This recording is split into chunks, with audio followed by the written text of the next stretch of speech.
मिला है और परमेश्वर के वचन का अध्ययन करने का खासकर बहुत महत्वपूर्ण विषय है प्रभु यीशु मसीह के जीवन चरित्र का अध्ययन, जो हम पिछली 3 श्रृंखलाओं में देख चुके हैं। प्रभु यीशु मसीह की पवित्रता, प्रभु यीशु मसीह की नम्रता, प्रभु यीशु मसीह का प्रेम।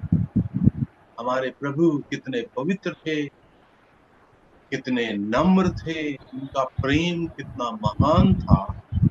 और आज की श्रृंखला, आज का जो आखिरी अध्ययन है, इसमें हम प्रभु यीशु मसीह के चरित्र में प्रभु यीशु मसीह का धीरज, इतना पवित्र, इतना नम्र, इतना प्रेमी होते हुए भी कि इतना धीरज धरने वाला हमारा प्रभु है, उसका हम अध्ययन करेंगे। तो इस अध्ययन को आगे बढ़ाने से पहले मैं कुछ आयतें बाइबल से पढ़ना चाहता हूँ, जो याकूब की पत्री और पतरस की पत्री से है। याकूब की पत्री, पहला अध्याय, 1 से लेके 4 वचन। परमेश्वर के और प्रभु यीशु मसीह के दास याकूब की ओर से उन 12 गोत्रों को जो तितर बितर होकर रहते हैं, नमस्कार पहुंचे। हे मेरे भाइयों, जब तुम नाना प्रकार की परीक्षाओं में पड़ो तो इसको पूरे आनंद की बात समझो, ये जानकर कि तुम्हारे विश्वास के परखे जाने से धीरज उत्पन्न होता है, और धीरज को अपना पूरा काम करने दो कि तुम पूरे और सिद्ध हो जाओ और तुम्हें किसी बात की घटी ना रहे। पहला पतरस, दूसरा पतरस 1 अध्याय 5 से 7 वचन। दूसरा पतरस 1 अध्याय 5 से 7 वचन। तुम सब प्रकार का यत्न करके अपने विश्वास पर सद्गुण, और सद्गुण पर समझ, और समझ पर संयम, और संयम पर धीरज, और धीरज पर भक्ति, और भक्ति पर भाईचारे की प्रीति, और भाईचारे की प्रीति पर प्रेम बढ़ाते जाओ। यहाँ पर हम याकूब की पत्री और पतरस की पत्री, दोनों पत्रियों में धीरज को किस प्रकार से महत्व दिया गया। नाना प्रकार की परीक्षाएं, उस समय परीक्षाएं थी, 2000 साल आज भी, 2000 साल बाद आज भी विश्वासियों को बहुत परीक्षाओं से होकर के गुजरना पड़ रहा है। तो इन परीक्षाओं में चलने से हमें धीरज धरना बहुत जरूरी है, एक वो चीज है।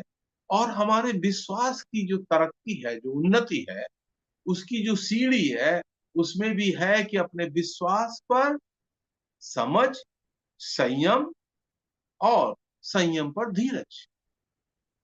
सिर्फ विश्वास करना काफी नहीं। तो हम देखेंगे प्रभु यीशु मसीह ने कैसे धीरज रखा और उनके जीवन से हम क्या सीख सकते हैं अपने जीवन में अपनाने के लिए धीरज। तो पहली बात तो हम धीरज का अर्थ समझने की प्रयास करेंगे। धीरज का अर्थ है किसी परिस्थिति में भागने की बजाय एक स्थान पर खड़े रहना। भागना नहीं, परिस्थिति हमारे फेवर में नहीं है, लेकिन हमें वहां पर खड़े रहना है। सहन शक्ति इसको और दृढ़ता भी बोलते। दूसरा है धीरज, आत्मा का एक फल है।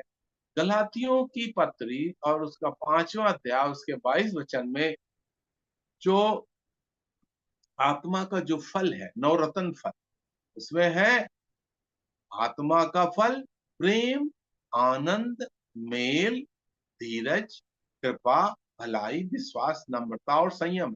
ऐसे ऐसे कामों के विरोध में कोई व्यवस्था नहीं है। अर्थात ये पवित्र आत्मा जब हमारे अंदर आता, उसका ये फल विश्वासियों के जीवन में, ये नवरत्न फल में एक उसका गुण है धीरज। विश्वास, हर एक विश्वासी के अंदर जिसने विश्वास किया है और जब पवित्र आत्मा से भर गया है, तो ये 9 गुण उसके अंदर दिखाई पड़ने चाहिए, जिसमें एक धीरज भी। तो धीरज का अर्थ है हमें दृढ़ रहना है, एक ही स्थान पर अपने विश्वास में दृढ़ता से खड़े रहना, हिलना नहीं।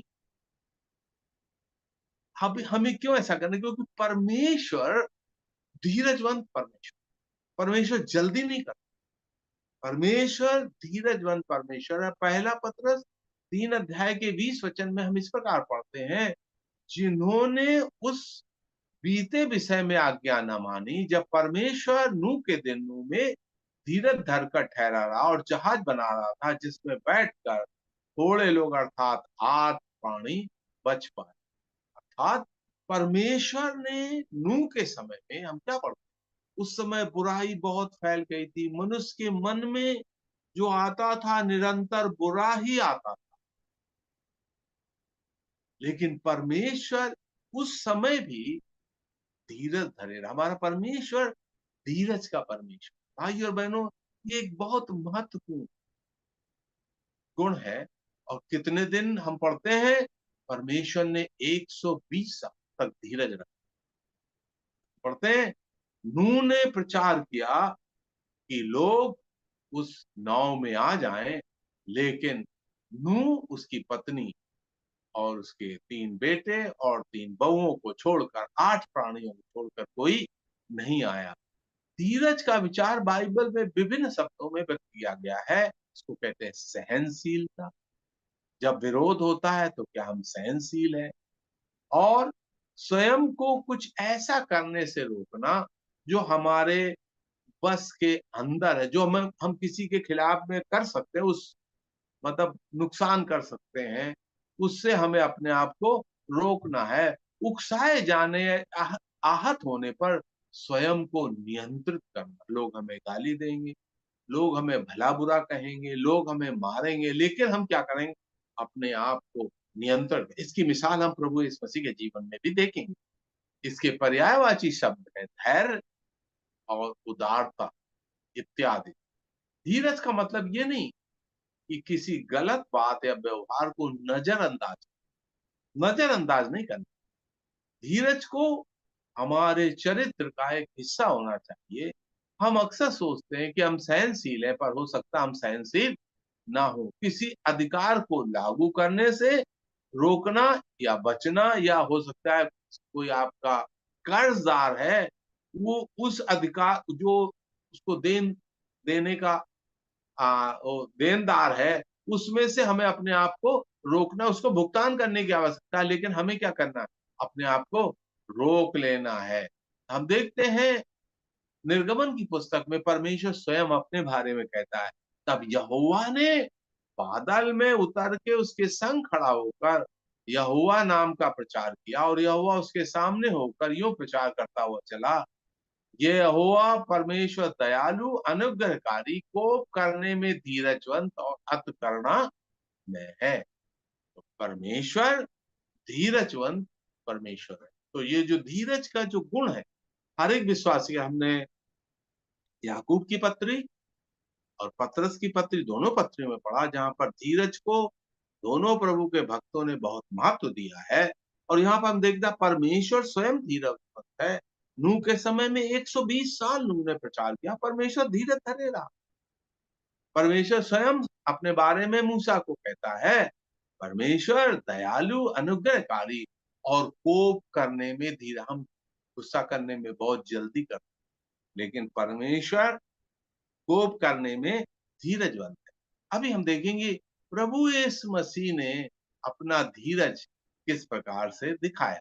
पहले हम देखते हैं, जैसा कि हमने पहले अध्ययन में देखा था, जो लोग शामिल हुए थे, जो हमने पढ़ा था फिलिपियों का 2 अध्याय 5 वचन से लेकर के, कि प्रभु यीशु मसीह परमेश्वर होते हुए भी मानव रूप धारण किया। कितना बड़ा धीरज होगा इतने बड़ी पदवी से।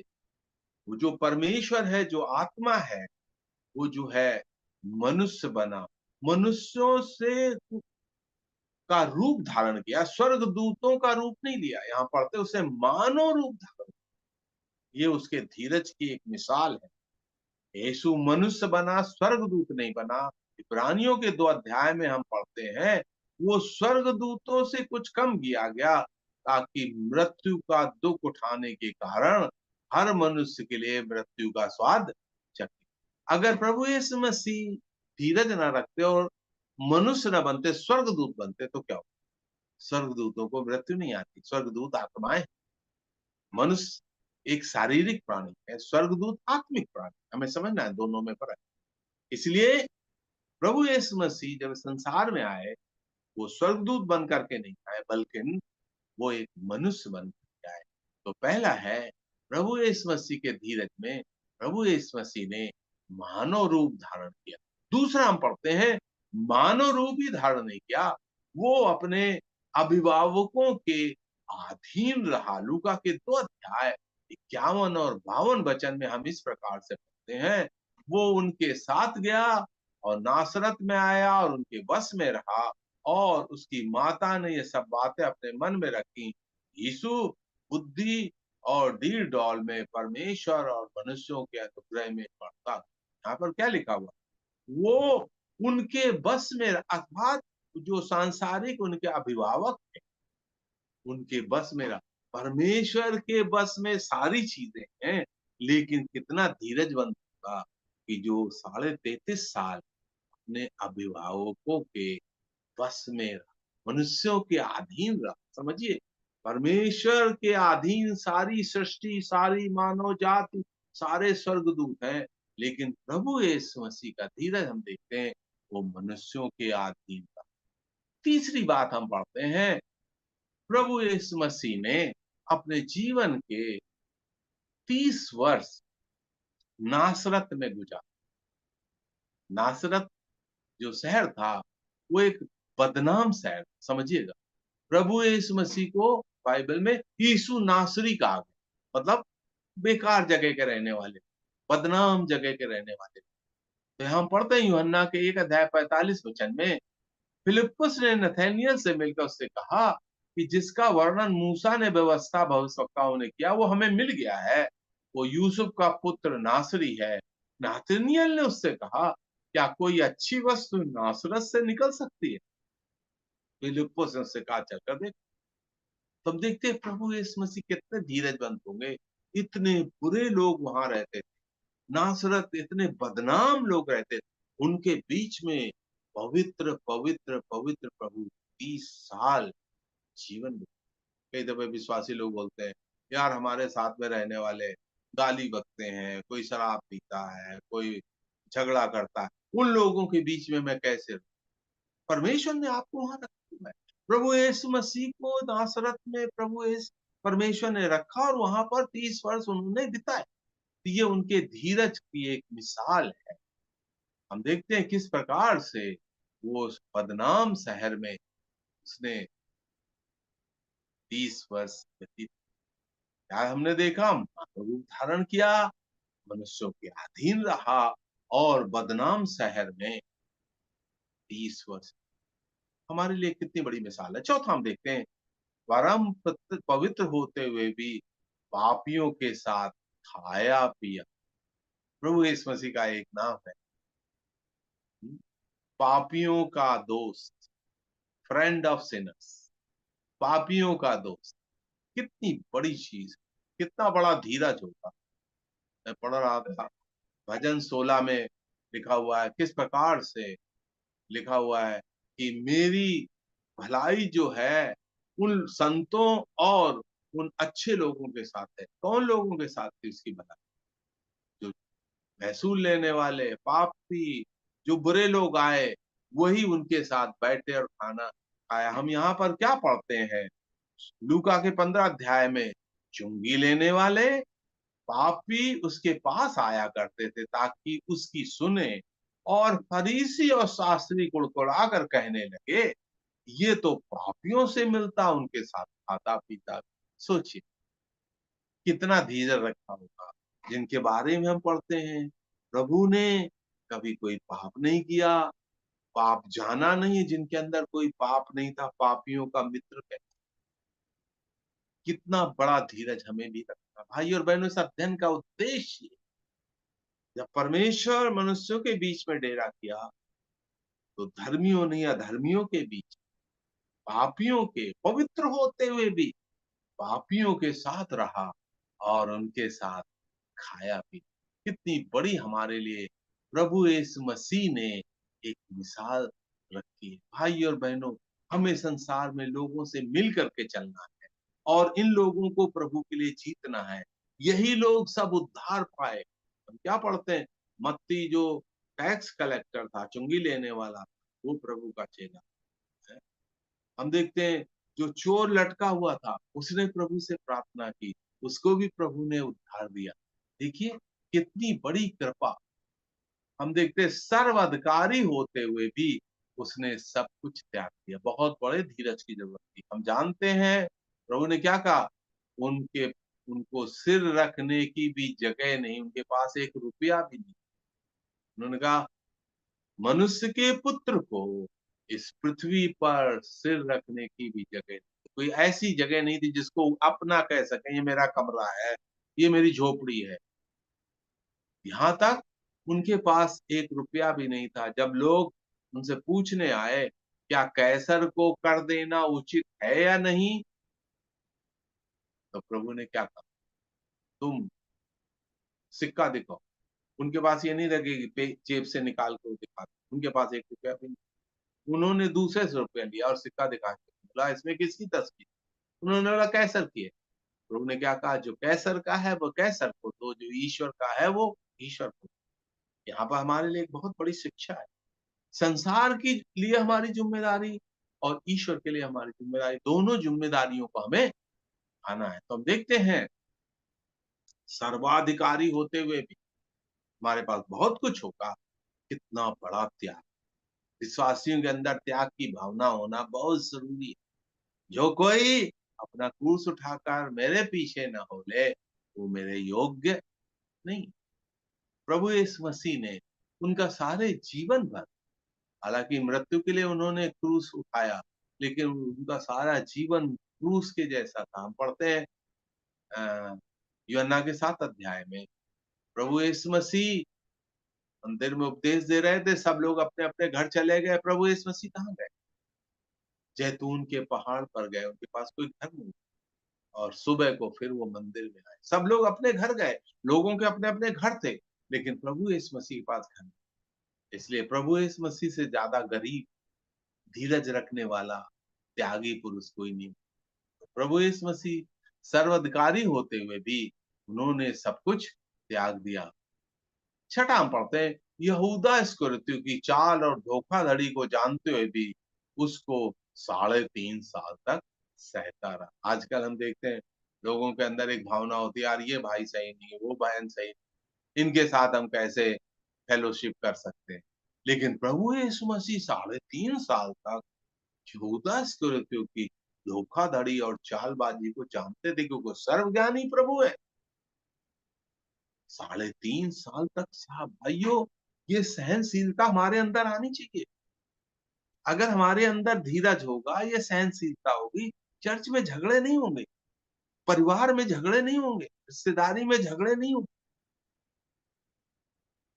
हम क्या पढ़ते हैं, झूठे आरोपों के बावजूद उन्होंने अपने बचाव में कुछ नहीं। महायाजक ने बीच में खड़े होकर यीशु से पूछा, तू कोई उत्तर नहीं देता, ये लोग तेरे विरोध में क्या गवाही देते, परंतु कौन सा। क्या बात, झूठे आरोप लगा रहे थे। उनके उनके अगेंस्ट में जो आरोप लगाए गए थे, एक राजनीतिक था कि सत्ता को कैसर की जगह राजा बनना चाहता है, मंदिर को दूषित किया है, बहुत कुछ उनके ऊपर आरोप लगा। लेकिन उनके ऊपर एक आरोप जो सही था कि अपने आप को परमेश्वर का पुत्र कहता है, वही एक आरोप सिद्ध, जिसको ईश निंदा के रूप में दिया, और कैसर को कर देने से मना करता है। झूठे आरोपों के बावजूद मरकुस के 14 अध्याय में यूं पढ़ते हैं, महायाजक ने बीच में खड़ा होकर यीशु से पूछा, तू कोई उत्तर नहीं देता, ये लोग तेरे विरोध में क्या गवाही देते, परंतु मौन साधे रहा, कुछ भी उत्तर नहीं।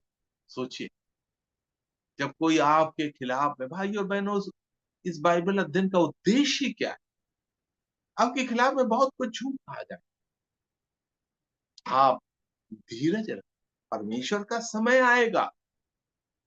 प्रभु यीशु मसीह ने अपना मुंह न खोला, क्योंकि सत्य को किसी सपोर्ट की जरूरत नहीं, सत्य अकेले खड़ा रहता। प्रभु यीशु मसीह सत्य है।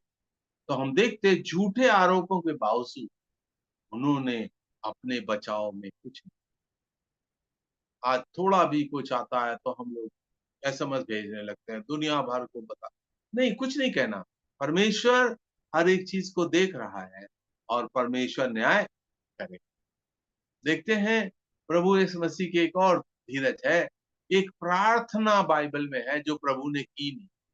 ऐसी भी एक प्रार्थना है, हम प्रार्थना करते हैं लेकिन एक प्रभु ने प्रार्थना है जो की नहीं, अर्थात मत्ती के 26 अध्याय के 52 वचन में हम जो पढ़ते हैं, यीशु ने उससे कहा, किससे कहा? पतरस से कहा। पतरस ने जब यीशु प्रभु को पकड़ने के लिए महायाजक और सैनिक आए तो पतरस के पास एक तलवार थी, तलवार चलाई और महायाजक के सेवक का कान काट डाला। क्योंकि पतरस तो मछुआरा था, सिपाही तो था नहीं, तलवार चलाना आता नहीं।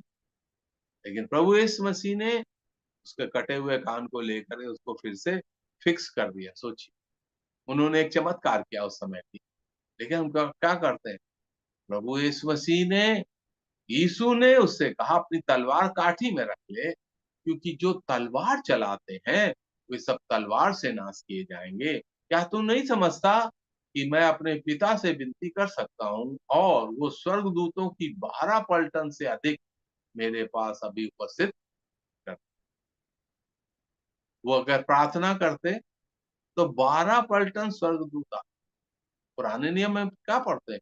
एक स्वर्गदूत ने सीरिया के 1,85,000 सैनिकों को एक रात में मार डाला। तो 12 पलटन स्वर्गदूत आते तो सर्वनाश नहीं करते। लेकिन प्रभु यीशु मसीह धीरज धरे रहा, उन्होंने वो प्रार्थना नहीं। कोई कोई प्रार्थना हमें भी नहीं करनी, वो हमारे नाश करने के लिए प्रार्थना करें, हमारी बुराई करेंगे। लेकिन प्रभु ने क्या कहा? तुम उनके भलाई के लिए प्रार्थना, प्रभु अपना सूर्य उन पर भी उदय करे, ऐसा आप प्रार्थना करो। तो प्रभु ने एक प्रार्थना नहीं की, वो धीरज धरे रहा, अन्याय सहा परंतु अपना मुख न। आपके साथ अन्याय हो, मैंने अपने जीवन में ऐसा बहुत कुछ अनुभव किया। जब अन्याय होगा तो हमें क्या करना? सहन करना। प्रभु ने क्या कहा? जो तेरे बाएं गाल में थप्पड़ मार दे, दाहिना में जो फेर दे। जो तेरी कुर्ता लेना चाहे उसको अपनी दोहर भी दे दे। जो तुझे 1 मील ले जाना चाहे उसे 2 मील ले जा। अन्याय सहना। क्या आप अन्याय सहने के लिए तैयार? ये चरित्र अध्ययन का अर्थ ये है, इस चरित्र को हमारे जीवन में हमें लागू कर। यशायाह के 53 अध्याय में हम यूं पढ़ते हैं, वो सताया गया तो भी सहता रहा और अपना मुख न खोला। जिस प्रकार भेड़ बध होने के समय या भेड़ी ऊन कतरने के समय चुपचाप शांत रहती, वैसे उसने अपना मुख न खोला। जब महायाजक और पुरनिये उस पर दोष लगा रहे थे तो उसने कुछ भी उत्तर नहीं दिया। इस पर पिलातुस ने कहा, क्या तू नहीं सुनता कि तेरे विरोध में कितनी गवाही देते हैं? परंतु उसने उसको एक बात का भी उत्तर नहीं दिया। यहां तक कि हाकिम को बड़ा आश्चर्य। कोई बात समझे कितना बड़ा? हम अपने सपोर्ट में कितना कुछ बोल जाते, कुछ बोलने की जरूरत नहीं। अगर आप सही रास्ते, प्रभु आपके जीवन में काम करेगा। प्रभु यीशु मसीह के जीवन से हमें ये सीखना है। अन्याय सहता रहा, अपना मुख न खोला। देखिए हम क्या पढ़ते हैं, पापियों का वाद विवाद। आगे हम क्या पढ़ते हैं? वो पापियों का वाद विवाद सहता रहा।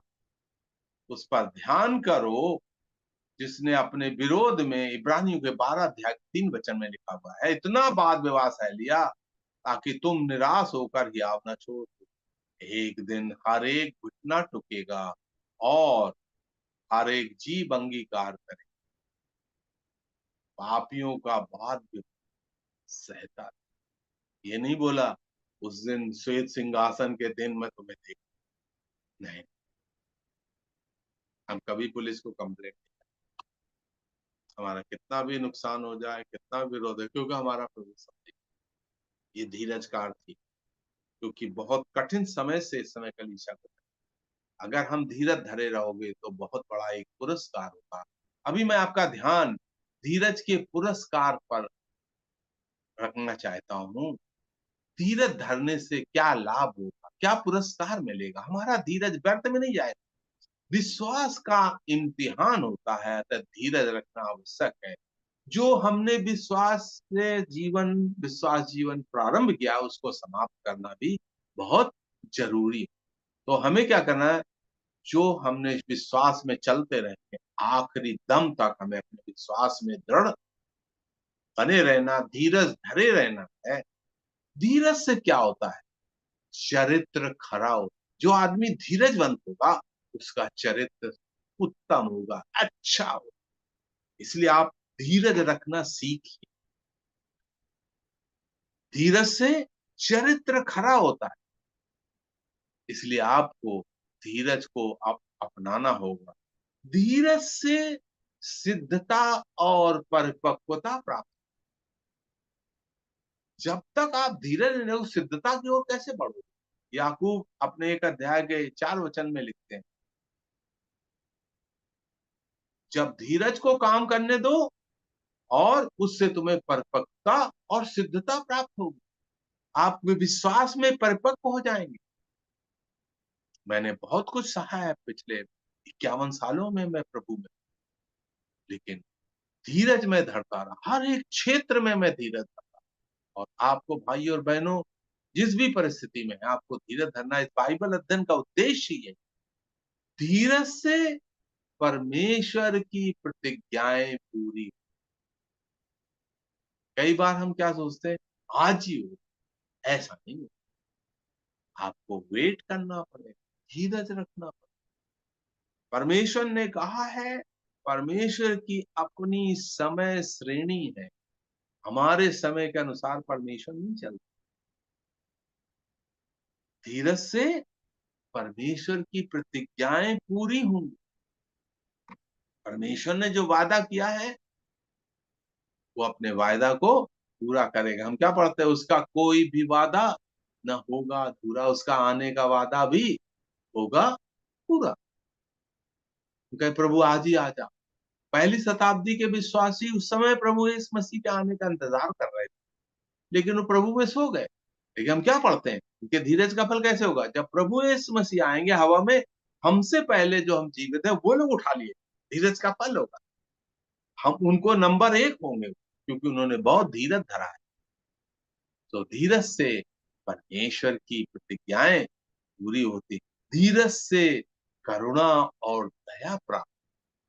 भाई और बहनों, परमेश्वर अपनी करुणा और दया आप पर प्रकट करेगा, अगर आप अपने जीवन में धीरज बनाए। करुणा बना और दया प्राप्त होती रहेगी। धीरज रखना आवश्यक है, क्योंकि क्लेश अवश्य है। एक बात हमें जानना बहुत जरूरी है, संसार में क्लेश आएगा, आपको धीरज रखना जरूर। प्रभु यीशु मसीह ने कह दिया, प्रभु यीशु मसीह के चेलों को लोगों ने मार डाला, लेकिन वो धीरज धरे रहे आखिरी दम तक, और उनके विश्वास के बल से सुसमाचार कहां कहां फैला।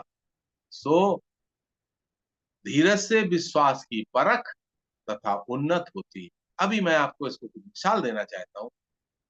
खिलाड़ी अभी ओलंपिक चल रहे हैं।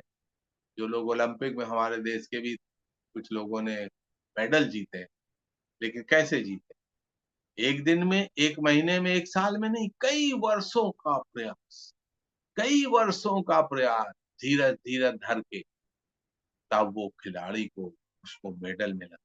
अगर आप उनके बारे में पढ़ेंगे तो आपको पता चलेगा कितना धीरज रख के उन्होंने प्रैक्टिस किया, धीरे धीरे करके सीढ़ी चढ़ चढ़ के ओलंपिक में अभी उनको मेडल। एक दिन में नहीं मिला, एक महीने में, एक साल में नहीं, कई वर्षों का धीरज है। शिक्षा एक दिन की पढ़ाई नहीं होती। एक एक दर्जा, 2 दर्जा, 12 दर्जा बीए में कई साल पढ़ना पड़ता। तब शिक्षा, शिक्षा में भी आपको धीरज रखना पड़ता है। आगे है वादक, म्यूजिशियन।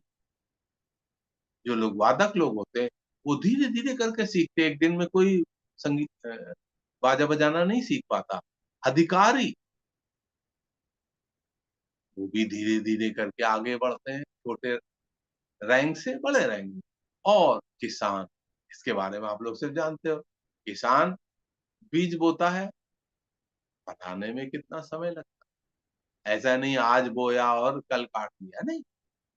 ये हमें प्रकृति से भी सीखना है भाई और बहनों, संसार से भी सीखना है। संसार में खिलाड़ी, शिक्षक, वादक, अधिकारी, यहाँ तक कि प्रकृति में किसान भी, जो प्रकृति का काम करता है, जो बीज बोता है, किस प्रकार से धीरज रखता है और अपने समय पर वो फसल काटता है। तो भाई और बहनों, धीरज से परमेश्वर प्रसन्न होता है। अगर आपको परमेश्वर को प्रसन्न करना है, आपको बड़े धीरज से अपने विश्वास के जीवन में आगे धीरज बनाए रखना। परमेश्वर हमारे धीरज को देखता है। ये मत समझो परमेश्वर देख, परमेश्वर का एक नाम जो हाजरा ने दिया, क्या नाम? हे परमेश्वर तू मुझे देखता है। तो परमेश्वर हमारे धीरज को देखता है। तीसरा हम पढ़ते हैं, परमेश्वर हमारे धीरज को कभी भूलेगा नहीं। हम सोचते हैं कि शायद परमेश्वर को पता नहीं, भूल जाएगा, पर इब्रानियों के 6 अध्याय के 10 वचन से हम यूं पढ़ते हैं, परमेश्वर अन्यायी नहीं कि तुम्हारे काम और तुम्हारे प्रेम को भूल जाए, जो तुमने उसके नाम के लिए इस रीत से दिखाया कि पवित्र लोगों की सेवा की और कर भी रहे हो। क्या हमें समझ?